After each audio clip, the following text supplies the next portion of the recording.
एक समय एक महान राजा था जिसके 3 बेटे थे। उन्हें योग्य बनाने के लिए राजा ने उनकी पढ़ाई लिखाई की सबसे अच्छी व्यवस्था की। राजा चाहता था कि उसके बेटे हर कला में माहिर हो जाएं और अगले समय में राज्य संभालें। जब राजा बूढ़ा हो गया तो उसने अपने तीनों बेटों को बुलाया और कहा, पुत्रों, हमारे राज्य में नाशपाती का एक भी पेड़ नहीं है। मैं चाहता हूँ कि तुम सब एक पेड़ की तलाश में जाओ और आकर बताओ कि वो कैसा होता है। राजा ने एक शर्त भी रखी, तीनों बेटे अलग अलग समय पर जाएंगे, हर एक के बीच 4 महीने का गैप होगा। उसके बाद सब एक साथ वापस आकर जवाब देंगे। तीनों बेटों ने इस बात को मान लिया।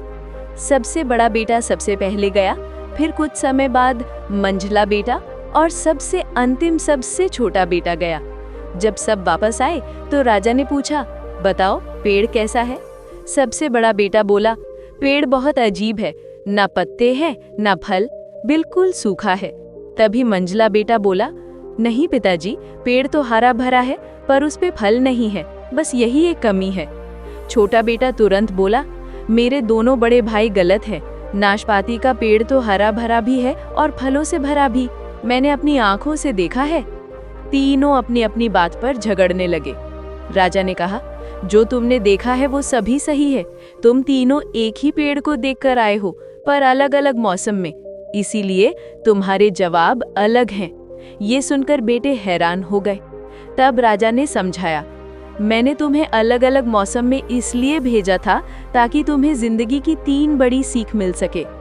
किसी चीज या व्यक्ति को सिर्फ एक बार देखकर पूरी सच्चाई नहीं समझी जा सकती, उसे समझने के लिए लंबी अवधि तक देखना पड़ता है।